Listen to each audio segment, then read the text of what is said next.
তো ভাইরা আমার আজকে কিন্তু চলে আসলাম আমি যে সমস্যাটা ছিল এই যে মোটরের আমি গত ভিডিওতে দেখাই দিছি আমরা কিন্তু সমাধানটা করে নিয়েছি এবং কি এখানে আমরা বেয়ারিং চেঞ্জ করে দিয়েছি এবং কি গিরোজও আমরা দিয়ে দিয়েছি হাই টেম্পারেচার গিরোজ বিস্তারিত দেখতে পাচ্ছেন আপনারা।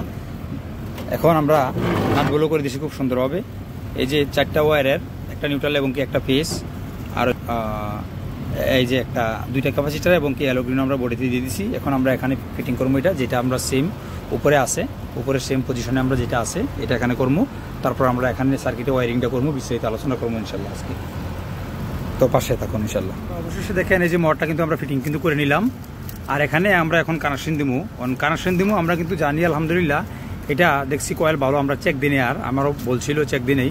যাই হোক আলহামদুলিল্লাহ যেহেতু ফিটিং করে এসেছি চারটা ওয়্যার আমার লাক্সগুলো যদি আমি প্রেস করি এখানে সার্কিটে তাইলে কিন্তু আমরা অনায়াসে কিন্তু চেক করে নিতে পারবো।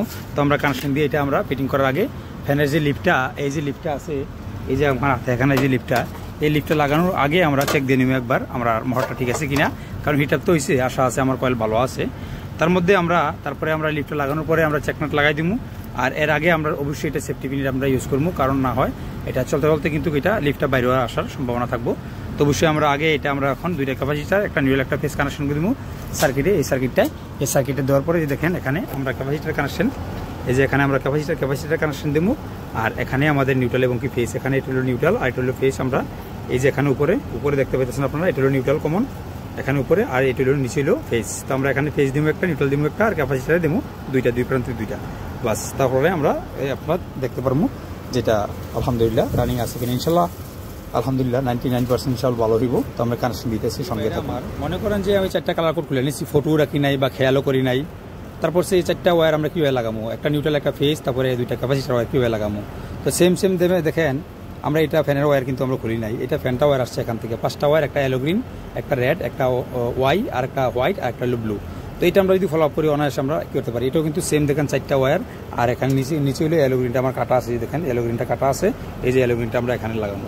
তো এখানে আমরা দেখেন এখানে এই যে ব্লু কালারটা এখান থেকে গেছে এটা কোন জায়গায়, এটা হলো নিউট্রাল। এই দেখেন ব্ল্যাক এখান থেকে লুপিং হয়েছে, ব্ল্যাকগুলো এখানে আছে তো নিউট্রাল।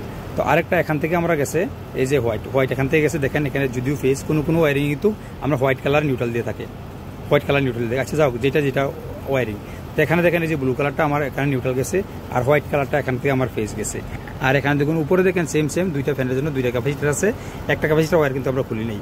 তো ক্যাপাসিটার ওয়্যার এনিওয়ে আমরা অরেঞ্জ আর রেড আর এলো আর রেড আমরা লাগাই দিব দুই প্রান্তে দুইটা, যে কোনোটা বাস হয়ে গেল।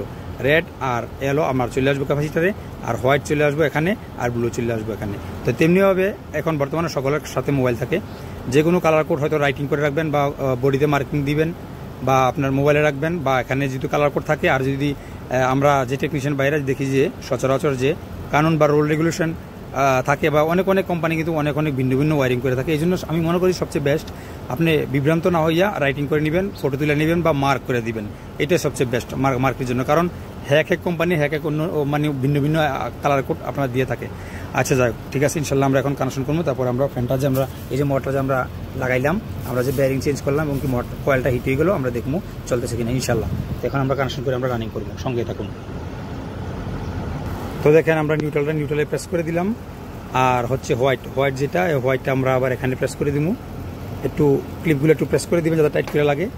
তারপরে আমরা রেড আর হচ্ছে গিয়ে আপনার রেড আর এলো যে কোনো এক প্রান্তে আপনি দিয়ে দিতে পারেন, ক্যাপাসিটার ইন আউট হইলে চলে স্টার্টিংয়ের জন্য, শুধু কমনে আউট হইব বাস। আমরা এখানে এলো আছে, এলোটা একটু এক হাতে মোবাইল তো আমি একটু সোজা করে নেই, এটা প্লাস্টিকের ভিতরে ঢুকাই নিই, তারপরে আমরা লাইনটা দিতেছি। তো দেখেন আমি এটা ক্লিয়ার করে নিলাম। তো নতুন বাইরে এখানে কিন্তু একটা লক থাকে, লকটা প্রেস করে কিন্তু আপনি খুলতে হয় আর লকটা প্রেস না করে যদি যত টানেন খাইলে কিন্তু আপনার এই যে লাগেজগুলো খুলে যাব, থাম্বলগুলো খুলে যাব ওয়ারে, এবার টানলে কিন্তু কোনো সময় আসবে না কারণ লক সিস্টেম হয়ে যায়। এটা আমি একটু লকটা প্রেস করে দিতে হইব। তো প্রেস করে দিলাম লকটা, এই যে আমি অনায়াসে আমি কিন্তু করে নিলাম। আমরা এখন চেক দেবো লাইনটা চালু করে ইনডোর থেকে ঘুরে আসি একটু। এই যে দেখেন টাওয়ারটায় 5 টন রয়্যাল কোল এসিটে দেওয়া 16 টেম্পারেচার আছে, আমরা একটু আপ করে দেবো, 20 রেখে দিলাম দেখতে পাইতেছেন। তো এটা হইলো টাওয়ারটা বেশি এই যে 5 টন আউটডোরটা দেখতেছেন এবং ইনডোরটা দেখে দিলাম। এটা একটু ভিতরে কিন্তু ক্লিন আছে, সামনে একটু ময়লা আছে, ঠান্ডা তো ভিতরে প্রচুর, এই জন্য দেখেন ভিতরে কিন্তু একদম নিট অ্যান্ড ক্লিন। তারপরে আমরা দেখেন আমার কম্প্রেসর রানিং হয়ে গেছে, বেশি করে রানিং করবো না। দেখেন উপরে আমার ব্লোয়ারটা চালু হয়ে গেছে এবং কি আমার ফ্যানও কিন্তু চালু হয়ে গেছে, দেখেন কত সুন্দর চালু হয়ে গেছে। তো এখন আবার কিন্তু ট্রিপ হইব কারণ আমার কন্ডেন্সারটা হাই টেম্পারেচার হয়ে যাবো, হাই টেম্পারেচার হলে কিন্তু ট্রিপ হয়ে যাবো, এই কম্প্রেসার কিন্তু ট্রিপ হয়ে যাবো। এই জন্য আমরা সাকসেস হয়ে গেছি। এখন আমরা বন্ধ করে দেবো লাইনটা, বন্ধ করে সেটা আমরা ফ্যানটা লাগাবো আগে ইনশাল্লাহ। আমরা ফ্যানের ওয়ারিংটা পার্মানেন্টলি করি নাই ওয়ারিংটা, কারণ যদি ফ্যানটা হিট আপ হয়ে গেছিলো প্রচুর, এই জন্য দেখার জন্য।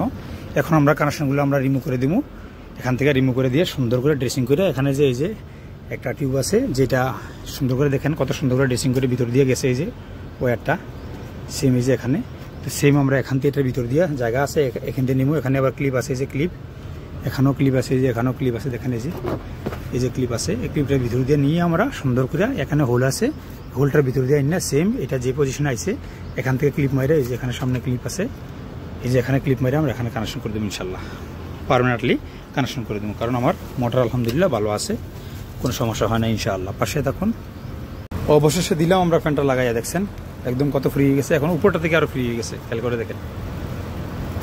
আমরা এখন স্টার্ট করে দেবো, খালি ওয়ারিংটা করে স্টার্ট করে দেবো। আমরা ওয়্যারগুলো ড্রেসিং করে নিছি, এই যে একদম ভিতর দিয়ে নিয়ে এসেছি দেখেন। তো আমরা ওয়্যারগুলো শুধু ড্রেসিং করে দেবো, ড্রেসিং করে দিয়ে ইনশাল্লাহ এখন চালু করে দেবো।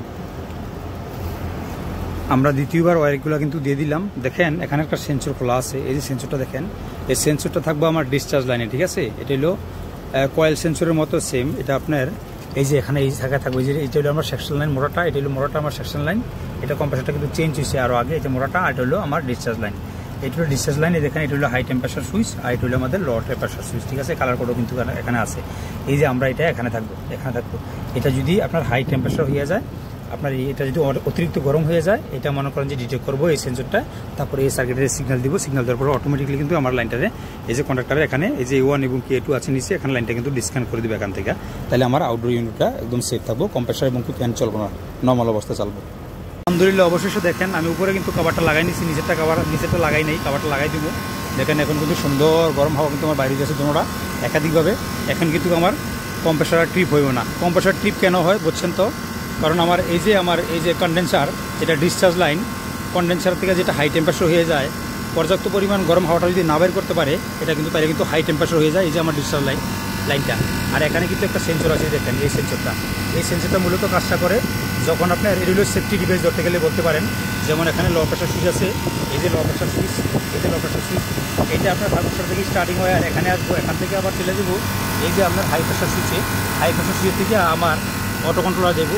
আর এখানে যদি এই যে পাইপটা যদি হাই টেম্পারেচার হয়ে যায়, এটা ডিটেক্ট করবো, এই সেন্সরটা ডিটেক্ট করবো, ডিটেক্ট করার পরে এটা সিগন্যাল দিব সার্কিটের থেকে অটোমেটিকলি এই যে আপনার এই যে A1 এবং K2 কন্ট্যাক্টরের লাইন এখান থেকে ডিসকানেক্ট করে দিব। তখন আমার এই আউটডোর ইউনিটটা কম্প্রেসার এবং এটা সেফ থাকবো, নর্মাল অবস্থায় চলে আসবে। তো ইনশাল্লাহ সঙ্গে থাকুন। আর এই ভিডিওটাকে কোন জায়গা থেকে দেখছেন, আমার ভিডিওটা কি আপনাদের কাছে কেমন লাগে, ভালো লাগে না খারাপ লাগে, অবশ্যই একটা করে কমেন্ট করে দিবেন। এই সমস্ত টেকনিক্যাল মেন্টেন্স ভিডিও যদি পেতে চান, আমার আইডিয়া ফলো রাখতে পারেন, যদি কিছু না কিছু শিক্ষণীয় বিষয় থাকে। তো সকালে ভালো থাকেন। এই পর্যন্ত আজকে দেখা হবে নেক্সট ভিডিওতে ইনশাল্লাহ। আল্লাহ হাফেজ, ফি আমানিল্লাহ, আসসালামু আলাইকুম ওয়া রাহমাতুল্লাহি ওয়া বারাকাতুহু।